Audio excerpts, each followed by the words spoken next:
In the vast expanse of history, few civilizations have ever reached the sheer power and brilliance of Rome, and in the year 117 AD, the Roman Empire stood at its absolute peak, a titan among nations, a force that shaped the world we inhabit today. At its greatest height under Emperor Trajan, Rome's borders stretched from the mist-covered island of Bithynia in the northwest to the shining sands of Arabia in the southeast, from the rock mountains of Dacia to the fertile banks of the Nile.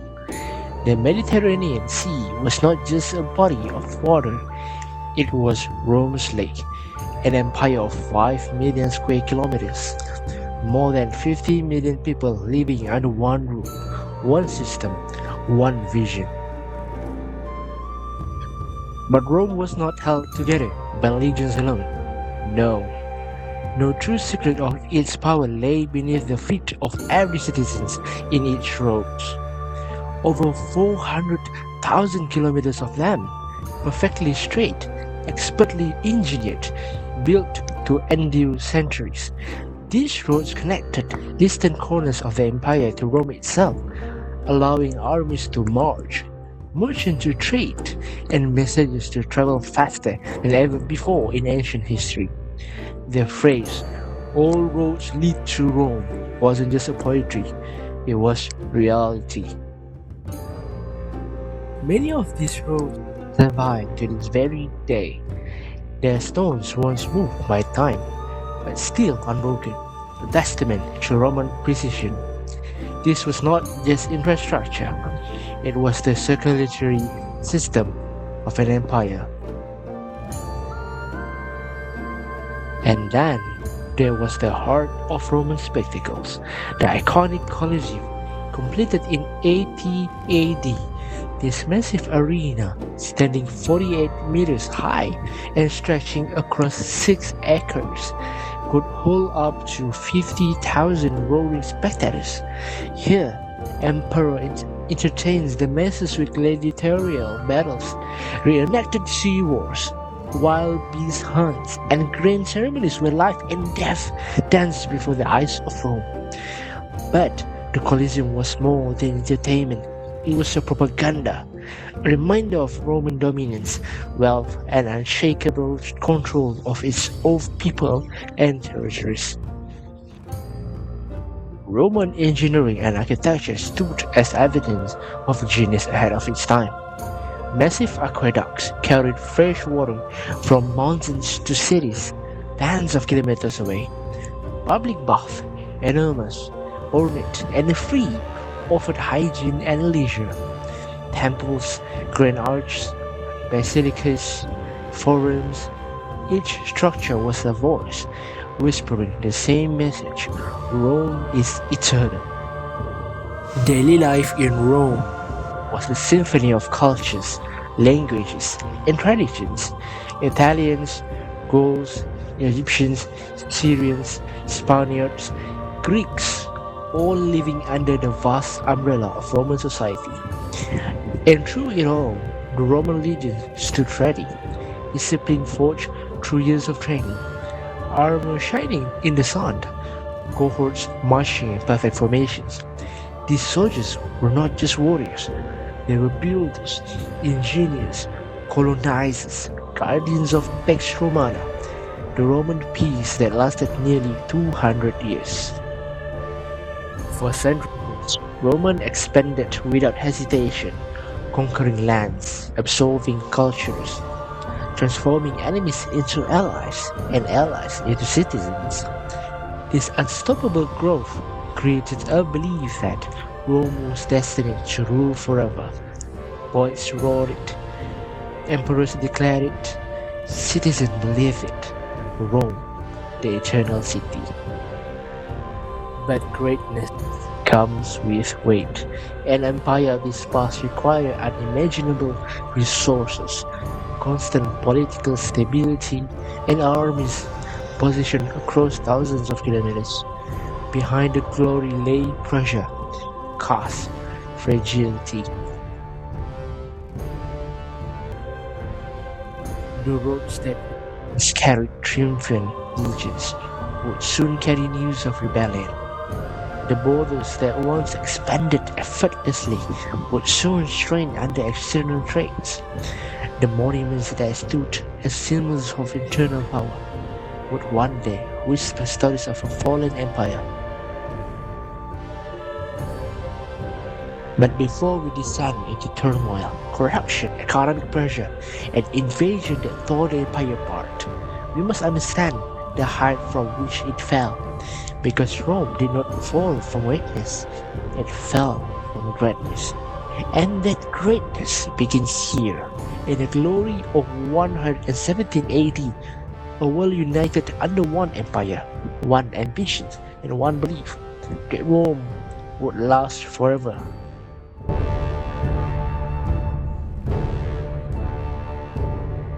This is the world before the decline. This is the Roman Empire at its peak. Okay, next, we were told that the empire fell to the invaders. But that's only half of the story. Before the first barbarians scaled the walls, the Roman heart was already failing. For centuries, Rome wasn't defeated by external enemy. It was dismantled by its own leaders, its own economy, and its own social fabrics. So it all started during the reign of Commodus in 177 CE.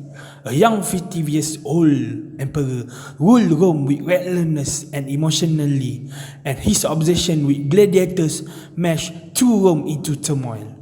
His temper and recklessness led him to create many enemies and finally assassinated by a wrestler in the Romans back 50 years later. This start of age of chaos that have been called as Year of the Five Emperors. Following Commodus assassinated 193 CE saw a brutal civil war and series of short-lived effective leaders. Most of the emperor was only ruled for 3 weeks and later assassinated, either by their rival or their successors. The elites under the Roman Empire aware of this situation because of they ruled the territory in semi-autonomous, they're only waiting for suitable time to walk away from Rome. In 3rd century, the countless civil war before has only created a framework to topple down the emperor. During this time, it was started of the crisis of the 3rd century, when in 49 years it was 26 civil wars that later let some of the territory broke away and formed the new empire. For example, the Gallic Empire, and then came Queen Zenobia led the Palmyrene Empire, which took place in modern time of Egypt and Mediterranean coast. It looked like the Rome is already long lost, but the three empires later, Aurelian, Diocletian, and Constantine, successfully to recover the Roman Empire power and dignity. Even though it looked like the Roman Empire will entering a new golden age era, however, after the death of Theodosius I in 395 CE, the empire was permanently split into two, which is the Western Roman Empire and the Eastern Roman Empire. It was equally shared by his two sons to avoid any succession dispute and led to another civil war. This led to the Roman army to be separated and their numbers depleted. Later, forced them to integrate the nomadic into their army. That later will give them headache. The barbarian will receive is not only wage, but also uniforms, weapons, and the troop will also flourish with cavalry horse, rear on the state start, farms with ration of bread, wine, meat, and oil. And further for the horse, the soldier, the ration of approximately a kilo of bread, over 300 grams of pork, a liter of wine, and 7 centiliters of oil was all supplied by an extensive and effective network of government food stores. This question the existence reflected the habit of a civilized, sedentary, and high-consuming population of Romans, which would have appeared as paradise to Europeans sustained by all-providing bureaucracy, attracted these barbarian people to join the Romans because they have a better life. But this barbarian does not loyalty to the empire, and it get worse after the incident in Adrianople 368 when the Visigoth was integrated to the army and they do not succeed to submit them. The Visigoth do not follow the Roman disciplinary ethics. This led their influence to other Roman soldiers and the previous barbaric to also not following. The army also always fighting with each other for supremacy and led the Roman soldier to become weaker year by year. As the empire expanded and then fractured, it hit a financial breakpoint.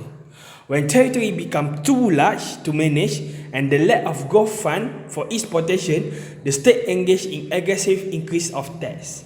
The Romans increased tax on the people, effectively vaporizing the middle class and forcing the economy into a stagnant barter system. To avoid financial ruin, the wealthy fled the city to their fortified country estate. This drained the cities of their leadership and tax base, creating the early foundation of feudalism where the poor worked for local lords rather than the Romans. For centuries, the Roman Empire dominated the ancient world. Its armies were powerful, its cities wealthy, and its influence unmatched. Yet in 476 CE, the Western Roman Empire collapsed. One of the most important causes of this collapse was barbarian invasion and growing external pressure. At its height, Rome stretches from Britain to North Africa and Spain to Middle East. While expansion brought power, it also created serious problems, defending vast borders. As internal problems weakened Rome, these borders became harder to protect. From the 3rd century CE, Germanic tribes such as the Visigoths, Vandals, Franks and Saxons began moving into Roman lands. Many came peacefully seeking food and protection. Rome allowed them to settle, but poor treatment and corruption caused anger and rebellion. In 376 CE, the Visigoths crossed the Danube River, fleeing a new threat, the Huns.